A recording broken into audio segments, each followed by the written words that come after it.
Magandang araw po sa inyong lahat. Welcome po sa Makapili TV. Eto na nga po, binuluga po ni Senator Marcoleta ang marami, lalo na sila Ping Lacson, sa inilabas niyang witness kung saan ito yung magdidiin kay Saldico at kay dating Speaker Romualdez. So clueless po ang lahat, kahit sino po, kahit yung mga kaalyado nila Marcoleta dun sa minority bloc, hindi nila inaasahan na yung ilalabas pala ni Senator Marcoleta, yun na pala ang dudurog at talagang sabihin natin magdidiin ng todo dito sa mga congressman, lalo na kay Saldico at kay dating Speaker Romualdez. So ito, panoorin po natin itong balitang to at paano nila sinusubukan na i-discredit, kasi si Diskaya dinidiscredit nila dahil ang pinapangalanan ay mga congressman. Itong si retired Major, Marine Major Gutesa, ganun din po ang ginagawa nila ngayon. So dinidiscredit din po nila yung kanyang statement at hinahanapan nga po ng butas, kahit nga yung pinakamaliit na technicality ginagamit nila para madiscredit at mapagtakpan yung mga congressman, lalong-lalo na si Romualdez. So ito, panoorin po natin itong balitang to kung paano manipulahin ng Senate Blue Ribbon Committee at yung mga member nito, kung paano nila pagtakpan, kung paano nila hilutin, kung paano nila subukang i-discredit, pasinungalingan yung mga sinasabi nitong ni Major Gutesa ng Marine. So ito, panoorin po natin, pero siyempre bago ang lahat, kung hindi ka pa naka-subscribe sa Makapili TV, baka pwede naman pong pakipindot po muna subscribe button. At the same time, palike na rin po ng video, wala naman pong bayad dyan, kaya pindot na. So ito, panoorin po natin. Itinanggi nila dating House Speaker Martin Romualdez at Benguet Representative Eric Yap na nakatanggap sila ng kickback sa flood control projects. Kabilang sila sa mga kongresistang pinadalhan daw na mga maletang may milyong-milyong piso na nagpakilalang dating security detail ni Congressman Zaldico. Balitang hatid ni Maki Pulido. Isang nagpakilalang Orly Regala Gutesa ang iniharap ni Senador Rodante Marcoleta sa pagdinig ng Senate Blue Ribbon Committee. Dati raw siyang nasa Philippine Marines at dati ring security detail ni Ako Bicol Party List Representative Zaldico. Sa kanyang sinumpaang salaysay, sinabi ni Gutesa na naghatid siya ng pera kay Ko at kay dating House Speaker Martin Romualdez. At ang tawag daw nila sa dinedeliver na pera, basura. Humigit kumulang 3 beses ako mismo ang nag-deliver ng basura sa bahay ni Congressman Saldico. Ng kamote, no? Ganyan winawalang hiya ng gobyernong Marcos ang ating bansa. Biruin mong tawagin na lang nilang basura ang ating pinaghihirapang mga binabayad na tax na kanilang ibinubulsa.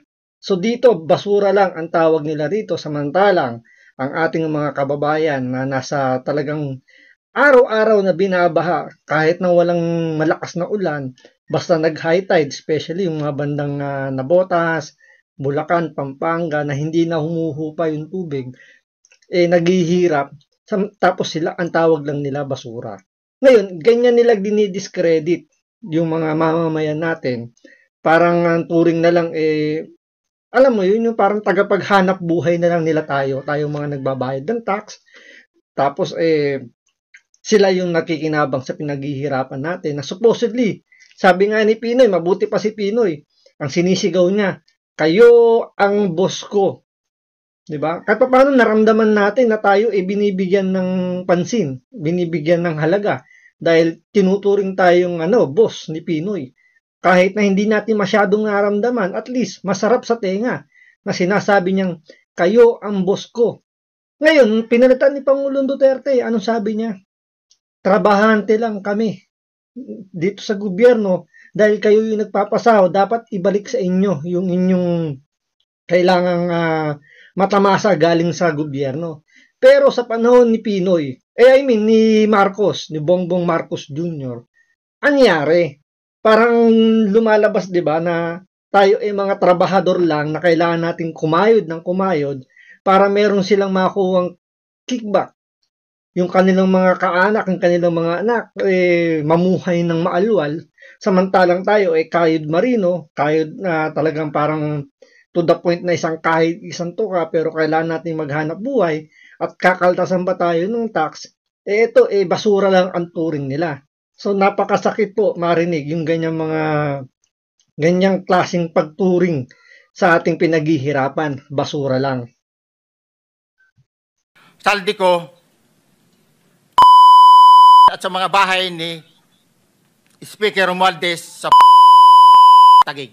Ayon kay Guteza, may pagkakataon din daw na nagdala si dating ACT-CIS party list at ngayon Benguet Representative Eric Yap na 46 na maletang may laman na tig 48 million pesos sa bahay ni Ko sa Pasig. Ang bawat malita ay may lamang humigit kumulang 48 million pesos. Ang bawat malita ay may post-it na nakadikit na nakasaad kung magkano ang laman ng bawat malita. Yung isang malaking Isipin nyo yung dating congressman, at sa tingin ko, ito nakaupo ngayon to bilang congressman ng Benguet, pero dati siyang congressman ng party list ng ACT-CIS. Ngayon, sa mga hindi alam, ano yung ACT-CIS, sino ba yung mga congressman dyan, sino yung mga namumuno dyan, yan po ang party list po ng mga Tulfo. Ngayon, yan po pinangalanan ni Pangulong Duterte nung kanyang termino na isa sa mga nagmamanipula ng mga district engineer.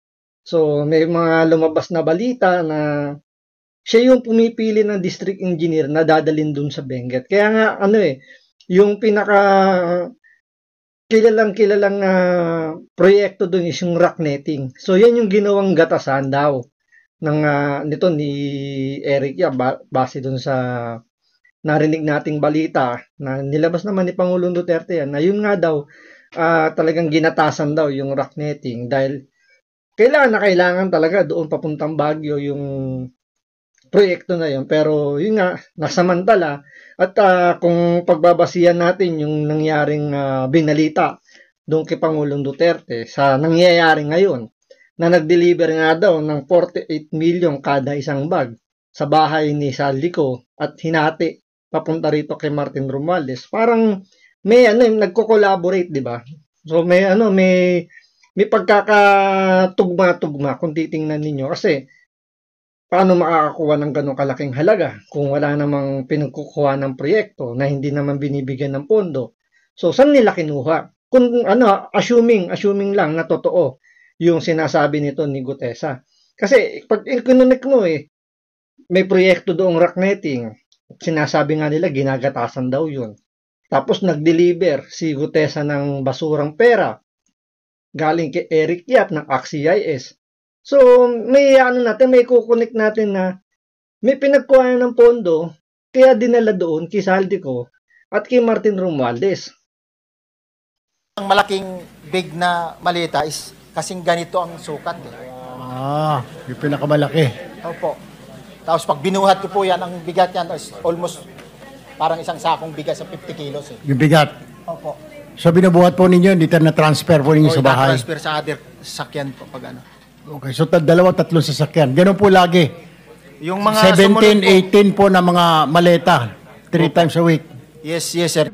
Mula sa bahay sa Pasig, hinatid daw ang mga ito ni Guteza sa condo unit ni Ko sa Taguig. Doon daw hinati ang mga maleta. 11 maletang may lamang pera ang naiwan umano sa condo ni Ko, habang ang 35 inihatid daw sa bahay ni Romualdez sa Taguig. Sinong tao ang nagre-receive? Sa mga ganun, sir, ang may contact, Your Honor, is yung si Paul at si Mark lang ang may contact doon sa receiver. So pagdating doon, nakabukas na yung gate doon sa pumapasok na lang kami. Then, pag nabuhat na namin yung mga malita na ibaba na, so, lalabas na kami. Wala na kaming basta may deliver lang namin yung mga basura doon sa bahay, wala na kaming noon, Your Honor. Sabi ni Guteza, Kung pakikinggan mo yung naging statement ni Gutesa dyan sa hearing na yan, nagdetalyado yung kanyang pagkakakwento para malaman nga kumbaga yung series ng mga pagkakasunod-sunod ng kanyang mga kwento. Makikita mo walang putol Dire-diretso siyang mag-deliver ng kanyang statement na hindi niya, although binasa niya nung una yung kanyang sworn statement. Pero yan ginagawan din ng butas yan ng ni Manang Claire regarding dun sa statement sa sworn statement, pero itatakal din natin niya, pero dito muna tayo. Yun nga, detalyado yung kanyang kinikwento kung paano niya dinideliver yung pera, sino yung nag-receive, yung address ng bahay, kung paano yung hatian nila ni Martin Romualdez. So doon pala makikita natin na medyo hindi pa natin may assume na 100% nagsasabi siya ng totoo. Pero kung titingnan lang natin, pakikinggan natin yung kanyang sinasabi, yung kanyang body language, masasabi natin na na may katotohanan yung kanyang sinasabi. Gutesa, 3 beses siyang naghatid ng pera sa bahay ni Romualdez. Pero kahit hindi raw siya basura duty, nalalaman niyang may hinahatid na pera kay Romualdez mula kay Ko dahil nababasa niya ang messages sa group chat ng mga security detail. Sa tansya ni Gutesa, nasa 3 beses ito sa isang linggo. Pangkaraniwan dahil 3 times a week, mga ilan sa tingin mo yung karaniwang na i-deliver? Ilang maleta? Minsan mayroong 15 or kaya 18 ang malita, pero yung malalaking malita yon na nagre-rate yung bawat malita, minsan mayroong 48, may 50. Just affidavit this morning, no? Anong status niya, sir? Gaganyan siya? Ayun, madali hong i-qualify yun as state witness, pero may evaluation pa rin. Okay. Okay. Siyempre, hindi sila part ng crime eh. Pero pag part ng crime, protected witness pa rin kasi they're still testifying for the case of the government. So we have the duty to protect them if they ask for our protection. Sa si Gutesa, hindi ba accessory sa crime dahil nag-deliver siya nung... Well, ano yun eh. Ang nangyari kasi dyan, you can say that, no? Pwede sabihin accessory, pero very, very minimal ang role niya sa actual crime, di ba? Kung accessory, that's more or less a very light penalty compared to the principals. Sa isang pahayag, doon sa sinabi ni Boying Remulla, wala na siyang magawa eh. Kailangan niya lang ipasok sa witness protection si Gutesa. Kasi nga nagbulagaan dyan eh. Compare kung ito lumabas na before, kagaya ni Diskaya, malamang i-discredit nila yan at hindi nila ipapasok yan sa witness protection program. Kasi ang tinutumbok niya lang, congressman, lalong-lalo na yung sinasabi na Chis Escudero, the name that you cannot mention. So yung dalawang powerful person, binanggit ni Gutesa.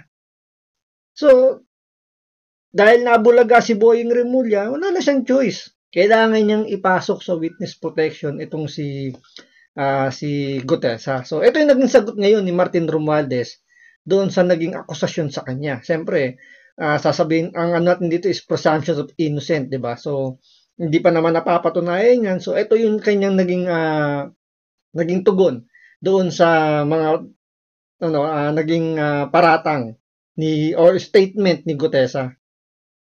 Kaya iginiit ni Romualdez na hindi siya kailanman nakatanggap o nakinabang sa kickback sa anumang infrastructure project.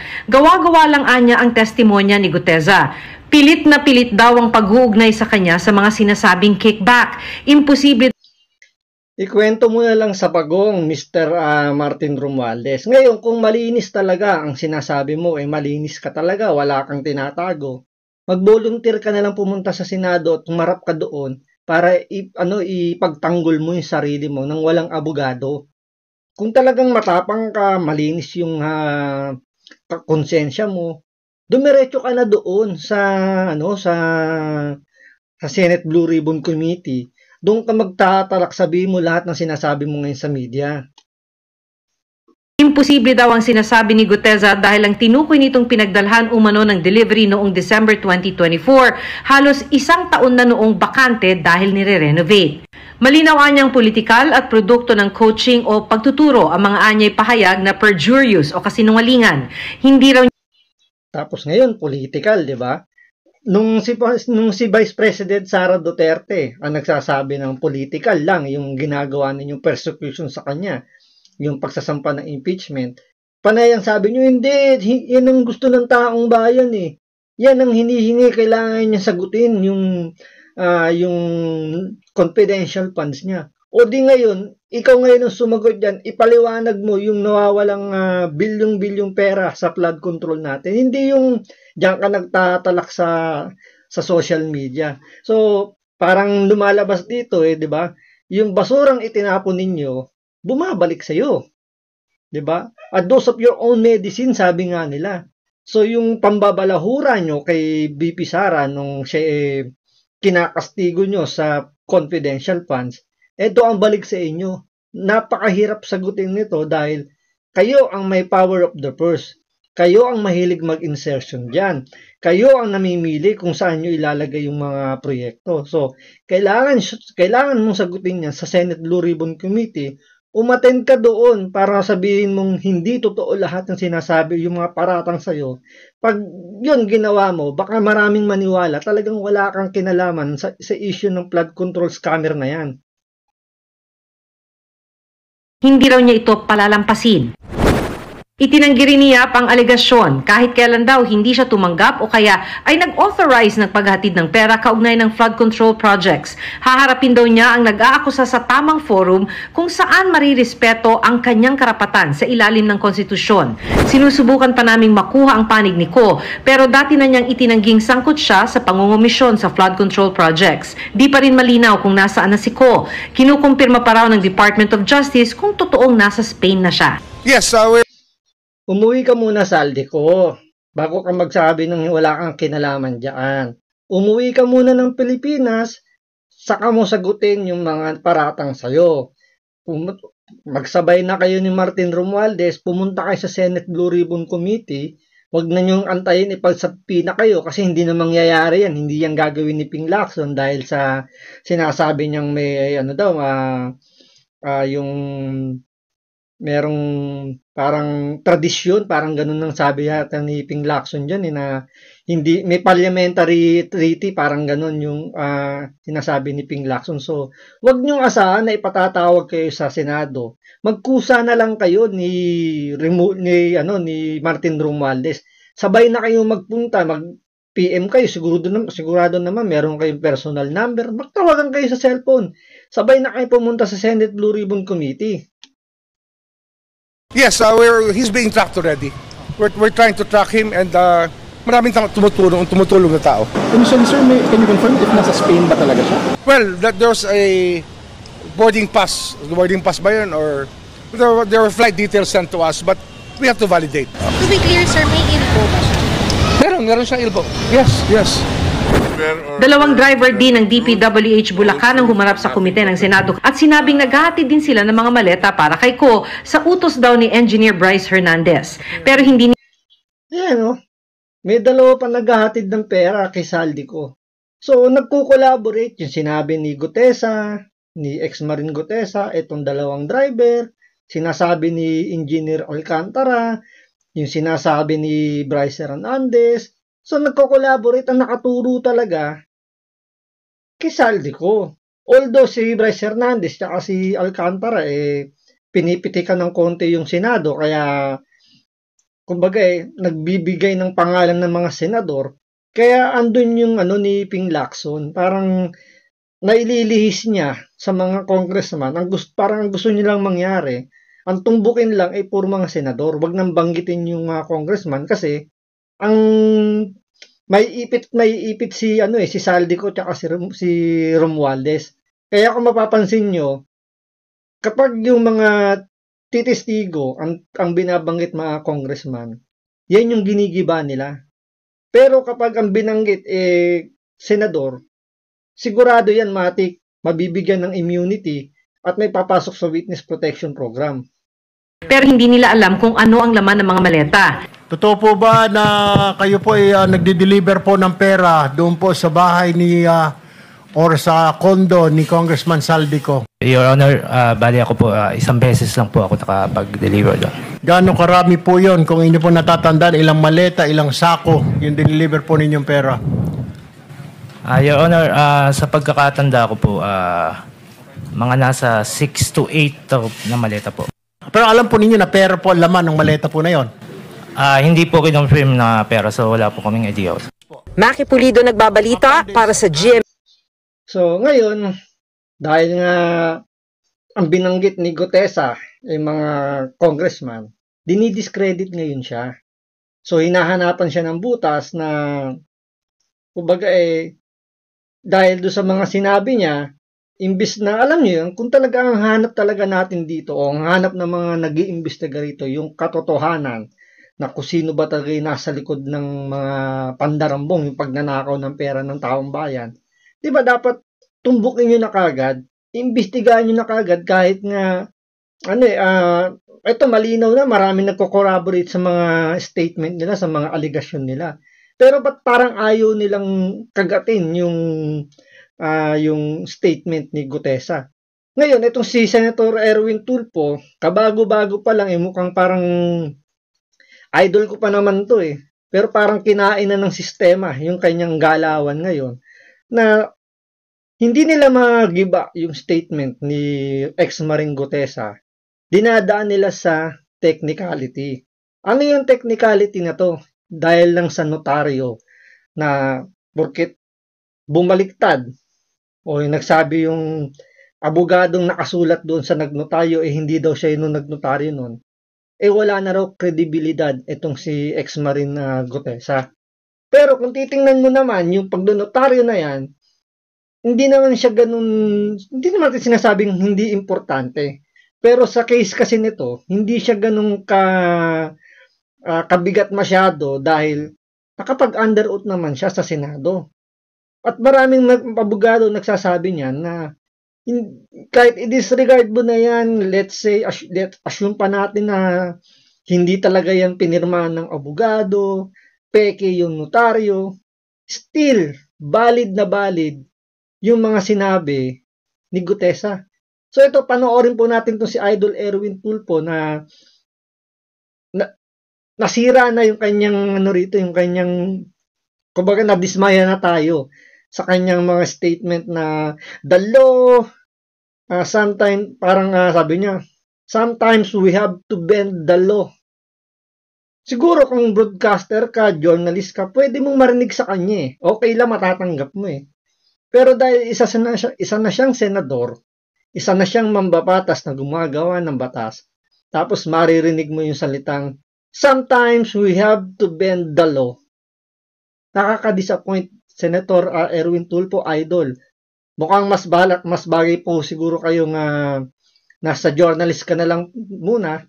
Mukhang hindi ka nababagay sa Senado. Although hindi kita binoto bilang senador, pero nakakadismaya dahil kinakain ka na ng sistema at parang ang dating dito, kung dati ang pinagtatanggol mo yung mga maliliit nating kababayan, ngayon parang pinagtatanggol nyo pa yung mga nagnanakaw ng pera sa gobyerno. So ito, panoorin po natin itong interview ni Idol Erwin Tulfo tungkol dito sa technicality tungkol sa notaryo. May lumabas na statement mula po dito sa nagnotaryo doon po sa affidavit ni Orly Gutesa, si Attorney Espera. Sabi po niya, peke daw po itong notaryo. I quote, I categorically deny notarizing, signing, or participating in the preparation of the said document. The signature and notarial details attributed to me are falsified and unauthorized. How do you think does this affect the statement of the witness? Definitely, kung the lawyer who supposedly signed his affidavit is denying it na pinirmahan niya, therefore, ay nawawala ng saysay yung testigo ngayon. I mean, yung statement niya because yung lawyer na signed it, sinasabing hindi siya nagpumirma. Then the question is, Senator Erwin Tulfo, sana po nagtanong ka muna sa mga abogado. Malamang meron ka namang abogadong staff dyan sa iyong opisina. O kaya kung di naman, sana man lang humingi ka ng tulong kay Bitag. Meron siyang magaling na abogado, si Attorney Batas Mauricio. Sana man lang nagtanong ka muna kung regarding dyan sa notarized na yan. Kasi nakakadismaya. Ikaw, alam natin, street smart po kayo. Alam mo naman kung ano yung kalakaran sa kalsada. Kahit saan meron pong notary public, kahit nga sa harap ng Camp Crame, sa harap ng Camp Aguinaldo, sa harap ng Camp Carinal, sa NBI, sa mga police clearance, may mga nagnonotaryo. Doon ba may humaharap bang abogado? Sigurado ba kayo? Siguro ikaw, pa nagpapanotaryo ka, Senator Erwin Tulfo, dahil meron ka namang abogado, malamang siya na yung gumagawa ng notarial nyo, di ba? Pero yung sa mga kagaya ni ex-Marine Gutesa, Kung sa labas lang siya ng kamkrame, paglabas niya, may nakita siya notarial services, nagpa-notaryo siya. So, hindi naman ganun kaimportante. Sabi ko nga, hindi naman sabihin natin baliwala yung notary public, pero sa case po kasi nito, hindi na siya ganun kaimportante.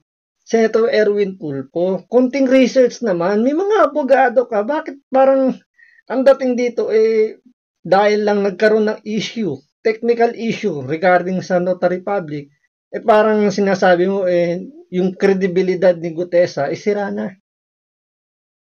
Parang nakakadismaya naman na sino ba talaga ang pinaglilingkuran mo ngayon bilang senador? Yung taong bayan na bumoto sa'yo? O yung sumama sa'yo, yung nagbitbit sa'yo noong nakaraang eleksyon? May utang na loob ka ba sa presidente kay Bongbong Marcos dahil binitbit ka sa kanyang partido? Parang hindi naman yata tama, Senator Idol Erwin Tulfo. Parang hindi naman yata tama na dahil lang sa maliit na bagay na hindi naman dapat talaga, yun ang gagamitin mong pambutas dun sa sinabi ni Gutesa na sangkot si Saldico at si Romualdez dito sa issue ng flood control na scam na to. Sino at saka sino prepare ng statement na yon. So, malaking impact ito, Ms. Gretchen. Very, very surprising at malaki ang medyo mababawasan ang kredibilidad ng kanyang mga sinabi. Oo nga po, malaki yung dagok no dun sa kanyang testimonya. Pero ito naman si Idol Gretchen. Oh, Diyos ko po. Pero paano matatanggap natin dahil di naman abogado si Idol Gretchen ho. Pero yung notary public, it doesn't matter na yan. Hindi na siya ganun kabigat. Mas mabigat yung nanumumpa ka sa Senado. Doon talaga sinabi mo na ikaw magsasabi ng katotohanan at pawang katotohanan lamang. Ang dami mong nakaharap dong abogado. So ano pang kailangan mo notaryo doon? Malamang baka nga doon sa Senado yung statement na binasa niya, yung sinabi niya, baka nga yun pinirmahan na ng mga abogado So ano yung mas valid? Yung hindi yung sinasabi ng abogado nagnotaryo na hindi daw niya pirma yon, o yung sinabi niya on public nationwide sa television, sa internet. Sino mas valid sa dalawa? Doon pa lang makikita nyo na kagad na itong si Senator Erwin Tulfo mukhang may pinoprotektahan. Hindi natin masisisi dahil nga kita nyo naman nung siya nasa Kongreso pa under ng ACT-CIS na kagaya ni Congressman Yap. Dikit sila ni Martin Romualdez. So hindi natin masisisi. Kailangan niyang ipagtanggol hanggat maaari. Kahit si Bongbong Marcos, dikit sa kanya. Kaya nga at least, kung titingnan mo, mas okay pa ngayon si Senator Rapi Tulfo. At least nanahimik na siya na doon sa naging statement niya na kaparehas ng sinabi ni Boying Remulla, pero hindi niya sinabing, sometimes we have to bend the law. Ngayon, nanahimik si Senator Rapi Tulfo, pero itong si Senator Erwin Tulfo, nakaka-disappoint. Nakaka-disappoint po kayo, Senator Erwin Tulfo. Pero does it change things given na nag-testify po siya under oath kahapon? Kailangan po ba niya kumbaga i-refile itong kanyang affidavit? We will have to invite him sa next hearing. I don't know when. I still have to consult with our chairman, Senator Ping Lacson, kung kailan yung next hearing. Pero definitely, he's already aware, including the Senate President, doon sa pahayag ng attorney last night. So I guess definitely we will have a meeting or a hearing soon at maimbitahan itong tao nito because we have a lot of questions now. The thing is, ako mismo I'll ask him, I mean, bakit mo sinabi, bakit nakapirma dito itong attorney na ito, ngayon tinatanggi? O totoo ba ito? So we will have to ask him kasi kahit di naman niya sagutin yan siya ang pumunta doon sa notary public. Ngayon, sabihin na natin, for the sake of arguments, talagang hindi yung abogado yung pumirma. Kasalanan ba ni Gutesa na ganun yung nangyari sa kanyang affidavit?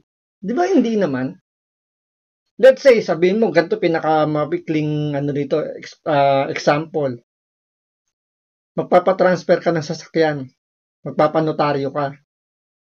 Pag sinabi sa LTO, peke itong deed of sale na ninotaryo. May kaso ba yung nagpanotaryo? Di ba wala? Siyempre, ang sisihin doon, yung notaryo. So, same thing din dito. Kahit sabihin mo na may mali, may problema yung notary public, hindi kasalanan ni Gutesa. Kasalanan niya nung notaryo. Kaya nga yung gagawin nilang pag-iimbestiga rito na iimbitahan daw yung abogadong pumirma doon sa notary public. Ano to? It's a trap to. Maiipit at maiipit dito yung notary public, hindi itong si Gutesa. Kaya nga marami excited na sana ipatawag nga yung abogado para magkalaglagan na sila. Kasi malalaman na dyan kung bakit niya itinatanggi. Kung itanggi man niya, sabihin niya hindi siya yon. Iba ang pumirma, ang maiipit pa rin doon kung sino yung pumirma. Alangan naman na ang pumirma si Gutesa. Alangan naman siya yung nagtatak ng dry seal doon, 'di ba? Alangan naman siya yung nagsulat doon sa may yung doc number, page number, book number. Alangan naman sa kanya lahat ng galing 'yon. Kaya napaka malaking pagkakamali mo, Senator Erwin Tulfo. Strike 2 ka na. Strike 2 ka na diyan. Una doon sa strike 3 na pala kung tutuusin. Bilang natin siya ng kapatid niya si Ben Tulfo, si Bitag. Tungkol doon sa sa pagpunta ng isang kontraktor sa kanyang opisina. So yun yung unang strike niya na pagkakamali niya na hindi man lang niya bina-background check yung kontraktor na yun, sangkot din pala sa flood control. So nabahiran ng yung pangalan nila nabahiran ng hindi maganda. Tapos sinundan ng sometimes we have to bend the law. Strike 2.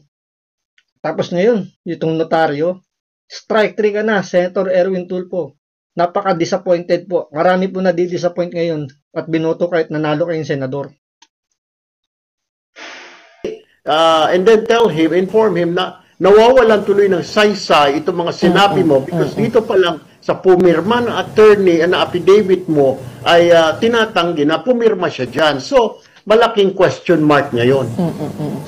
Anyway, para maniwala kayo na baliwala lahat yung itong mga sinasabing tungkol sa technicality ng notaryo na yan, ito panoorin po natin to. Dahil lang nawala. Ito, ayan. Ito, galing na mismo sa bunganga ni Boying Remulla na hindi na mahalaga yung notaryong ipinaglalaban ni Senator Erwin Tulfo. Na kahit na sabihin natin peke, hindi abogado yung pumirma doon, hindi na mahalaga. Dahil valid na yung kanyang statement dahil nanumpa siya sa Senado at lahat ng sinasabi niya is pawang katotohanan at pwede siyang masampahan ng kaso, pwede siyang ma-cite in contempt kapag puro kasinungalingan ang sinabi niya. So ito, panoorin nyo yung paliwanag dito ni Boying Remulla. Kung buta sa affidavit pa lang ang lumalabas, it will show up today at gusto namin iklaro lahat. At kasi kahit sabihin natin may issue on notarization, the fact that it is a sworn statement delivered under oath in the Senate makes it an official statement. Na iniresulta na po ng NBI na constitution. Yes, meron hindi kasama, sino yung hindi kasama yung sinunod. So wala po muna, si Speaker. Narinig niyo na po ba, Senator Erwin Tulfo? Ulitin natin kung hindi niyo po na masyadong naintindihan, ulitin natin. Kung buta sa affidavit pa lang ang lumalabas, it will show up today at gusto namin iklaro lahat. At kasi kahit sabihin natin ayan meron pang subtitle. Senator Erwin Tulfo, may subtitle. Sa mga nakakapanood, may subtitle po. Intindihin nyo po, baliwala na po yung notaryo. Wala na pong issue sa notaryo, whether totoo, pumirma o hindi, peke, wala nang ano yun, wala nang saysay. Yung notary public na yun, base na rin dito kay Boying Remulla. DOJ Secretary na nagsasabi, baliwala na yung notary public. Sabihin natin, may issue on notarization, the fact that it is a sworn statement, delivered under oath in the Senate, makes it an official statement. Na inirekomenda na po ng NBI na prosecution. Yes, meron hindi kasama, sino yung hindi kasama yung sinunod. So wala po muna, si Speaker Romualdez. Wala pa kasi yung Gutesa affidavit pa lang ang lumalabas. He didn't show up today at gusto namin iklaro lahat. At kasi kahit nasabihin natin may issue on notarization, the fact that it is a sworn statement delivered under oath in the Senate makes it an official statement pa rin. Disregarded. So, disregarded na. Narinig nyo naman, Senator Erwin Tulfo, baliwala na po yung notarization issue na yan dahil nga nakapag-son na nanumpa na si Gutesa. So ngayon, dahil nga dito sa sinabi ni Boying Remulla na baliwala na, kumbaga yung technicality na pinambubutas nila kay Gutesa, so baliwala na. Na-solve na yung problema na yan. So kahit ano pang gawin nila, kahit baliin pa nila, kahit event pa yung batas ni Erwin Tulfo, hindi na mababago to na nakapanumpa na si Gutesa at kailangan na lang niya mag-appear sa Senado uli para patotohanan, di ba? Tayuan niya yung kanyang mga sinasabi. Ngayon, dahil nga dito sa nangyayaring pag-discredit nila sa mga tumatayong mga nagbabalak maging witness, i-discredit nila dahil ang pinapangalanan ay mga congressman, sa tingin natin hindi umuubra dahil talagang hindi nila may iwasan talaga. Ang tatamaan dito si Saldico at si Romualdez at posible tamaan pati si Bongbong Marcos.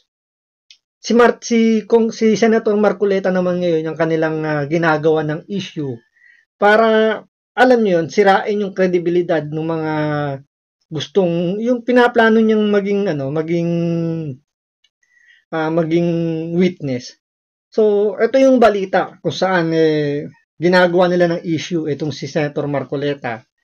At inuugnay pa nila yung asawa niya doon sa mga diskaya. So, ito panoorin po natin. Nabisto ang koneksyon ng asawa ni Senador Rodante Marcoleta sa insurance. Diba? Umpisa pa lang, nabisto na kagad yung asawa daw ni Senator Marcoleta may involvement sa mga diskaya. So, ulitin natin. Nabisto ang koneksyon ng asawa ni Senador Rodante Marcoleta sa insurance company ng mag-asawang Curly at Sara Diskaya, ang naturang insurance agency, kabilang pa sa top 10 insurance company sa bansa. Narito ang Agenda Weekend Report ni Hannity. Konektado ang asawa ni Senator Rodante Marcoleta sa mga insurance na ginamit notarized acknowledgement na nakalap ng Bilyonaryo News Channel. Personal na humarap noong 2022 ang kontratistang si Sara Diskaya at ang regional manager ng Stronghold Insurance para sa isang bond obligation ng kumpanya. Nakalista mismo sa Board of Directors ng Stronghold Insurance si Mrs. Edna Marcoleta, asawa ng senador. Sa 2025 committee composition ng kumpanya. Ito ang siste dyan. Ikinukonekta nila yung asawa ni Senator Marcoleta dito sa mga diskaya. Dahil yung asawa ni Senator Marcoleta is isa sa mga opisyal ng insurance na to. Ngayon, porkit ba doon kumuha ng insurance itong mga diskaya, may involvement na kagad. So, ibig sabihin ba, lahat ng opisyal ng Stronghold na insurance na yan, may involvement doon sa mga diskaya, sa contractor na yon. Diba? Meron bang kinalaman yung insurance doon sa gagawing flood control ng mga diskaya? Diba? Kung titingnan mo, parang meron. Siyempre, Kumbaga, kapag sumablay kasi yung gawa nitong mga kontraktor, sisingilin yung insurance. Kaya sila magbabayad ng insurance, di ba? Pero siyempre may mga may mga terms and condition yan bago magbayad yung insurance. Katulad sa sasakyan. Di ba? Pag ikaw ay nagparehistro, kumuha ng bagong sasakyan, meron kang insurance policy, nakalagay doon kung ano yung mga terms and condition bago mo ma-avail yung insurance mo. Like, halimbawa, nagkaroon ng banggaan. Depende yan kung anong klaseng insurance yung hawak mo. Meron kasing halimbawa, ang sasagutin lang is maximum hanggang gantong 50,000. Kapag depende pa yung kung kasalanan mo o hindi, regardless kung ano yung naging usapan, pero may mga limit lang. So, ganun din yung mangyayari dito sa insurance na kinuha rito ng mga diskaya. So, hindi naman ibig sabihin kumuha sila ng insurance. Ano na to, yung kaparte na nila to, iisang kumpanya na sila. So, hindi yan pwedeng isama, hindi mo pwedeng isama itong insurance doon sa kumpanya. Magkahiwalay po na na company na walang kinalaman sa isa't isa. At the same time, hindi naman siguro ang nag-alok ng insurance ay yung asawa ni Senator Marcoleta. Siyempre may mga ahente, yan alam nga naman yung mga may-ari ng kumpanya ng insurance Sila pa yung naglalako ng kanilang mga insurance policy. Siyempre may mga ahente yan. So possible, yung mga insurance agent, yun yung kausap ng mga diskaya. Pero dahil nakita nila na opisyal ng kumpanya ng insurance na to, na kinuha na ng mga diskaya, so para mag-iba nila itong si Marcoleta, i-connect nila. So ito panoorin nyo kung paano i-connect ng balita na to, yung involvement ng mga diskaya dito sa mga Marcoleta. Ng kumpanya, chairman siya ng audit committee at miyembro ng corporate governance at related party transactions. Kabilang din si Edna Marcoleta sa 2023 Board of Directors ng Milestone Guarantee and Assurance Corporation. Elected siya bilang non-executive director noong 2016. Nakalagay din sa records ng kumpanya ang kanyang affiliation sa Congressional Spouses Foundation Incorporated noong panahong kongresista pa si Marcoleta sa Sagip Party List. So dito, ang binabanat nila rito, conflict of interest.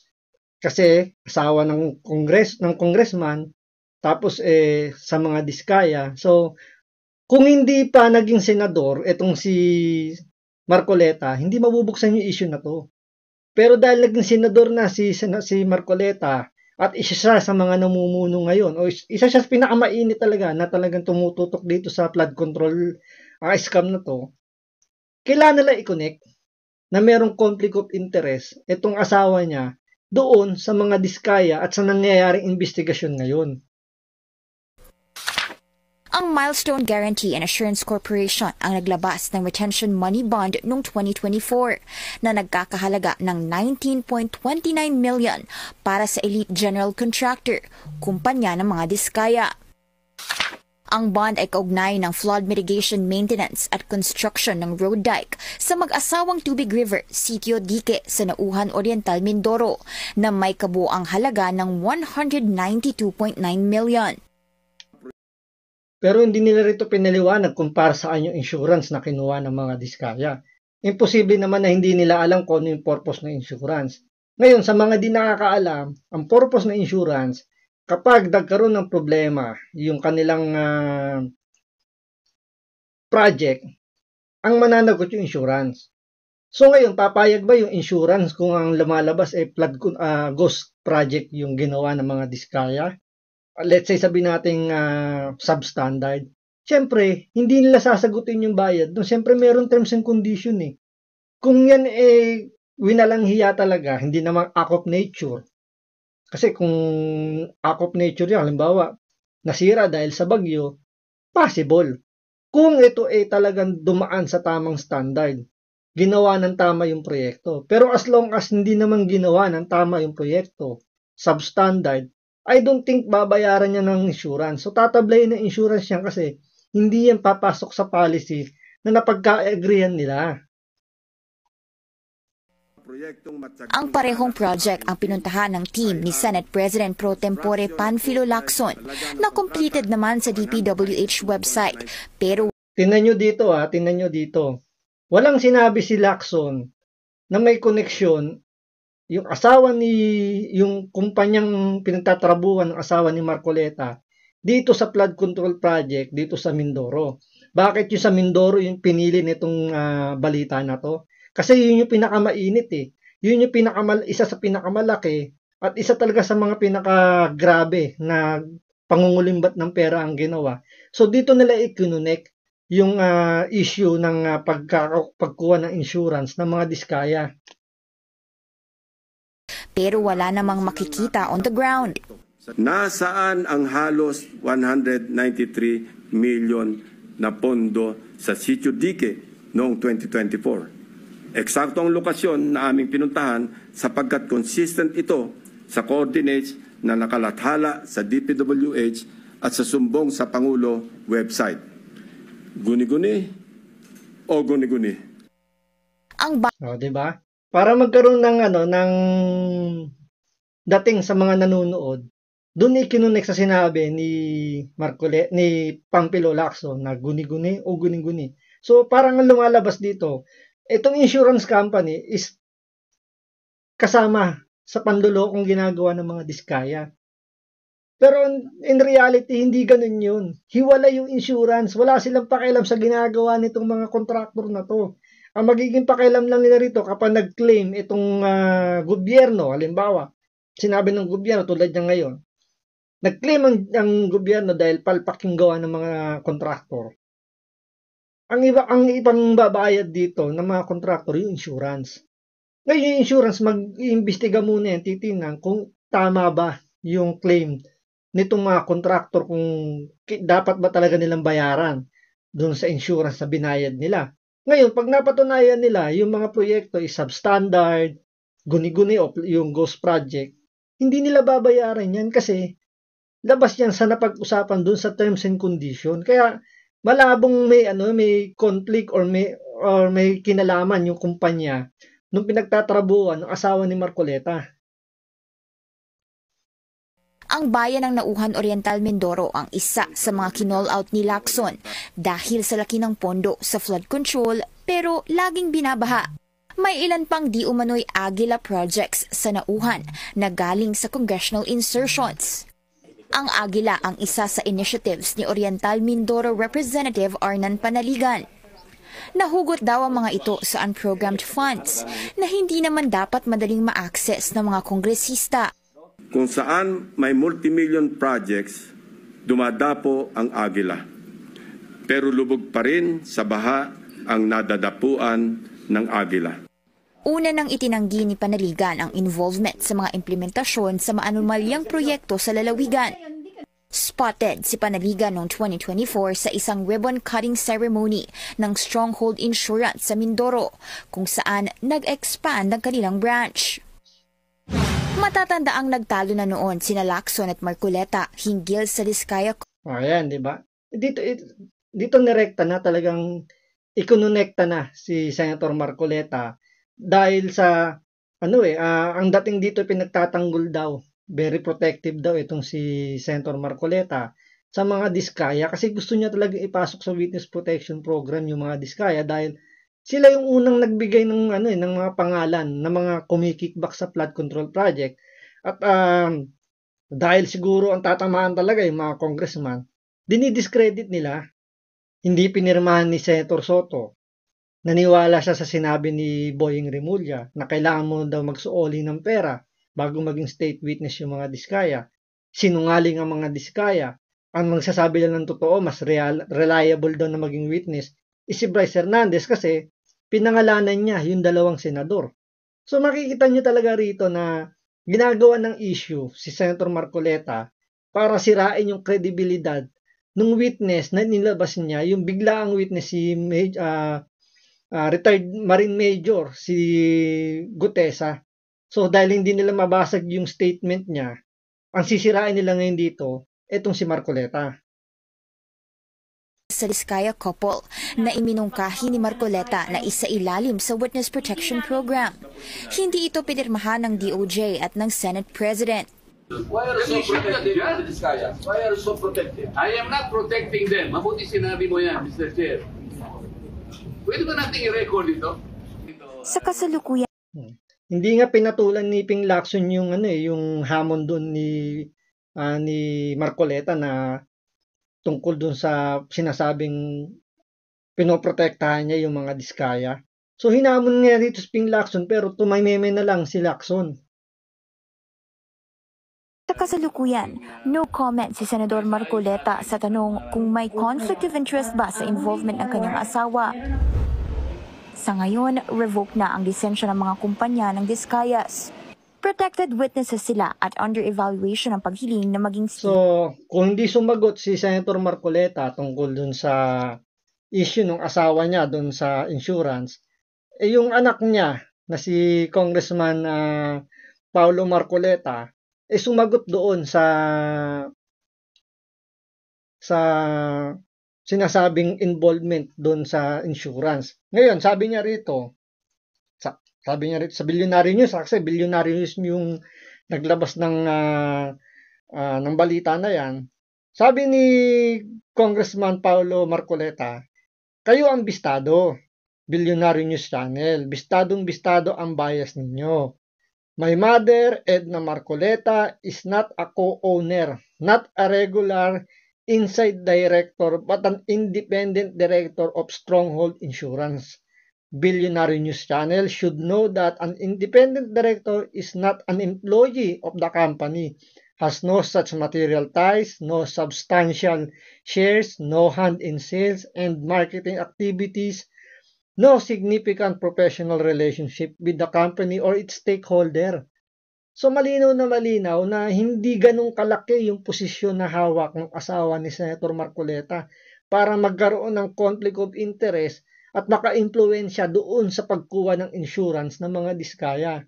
So ano ang nabisto nyo? Sabi ni Paulo Marcoleta, that there is no direct connection between my mother and so anong nabisto nyo? Yung nasabi niya, that there is no direct connection between my mother and the transaction made by Stronghold and the company of Diskayas. Baluktot naman ang istorya ninyo. Ang dami nyo naman nalinlang dito kung hindi sila masusuring mabuti. So, ganito kababa ang standard ng journalism ng ating bansa. So, dito mukhang hinihilot na talaga ng mga journalist ng mainstream media itong pagkakalantad po talaga ng mga the name that you cannot be mentioned ni Saldico at ni Romualdez. So, mukhang pinagagalaw na talaga yung kanilang impluwensya, yung kanilang kapangyarihan, ng kanilang pera, para sirain yung mga naghahanap ng katotohanan tungkol dito sa maanumalyang flood control ng DPWH. So, yan ang aabangan natin sa susunod na Senate hearing ng Blue Ribbon kung ano yung mangyayari. Kung lalantad ba uli itong si retired Master Sergeant Gutesa. So, yun ang antayin natin. So, magkakaalaman na ngayon sino ang nagsasabi ng totoo. So maraming salamat po sa panonood. Ingat po kayo lagi. God bless.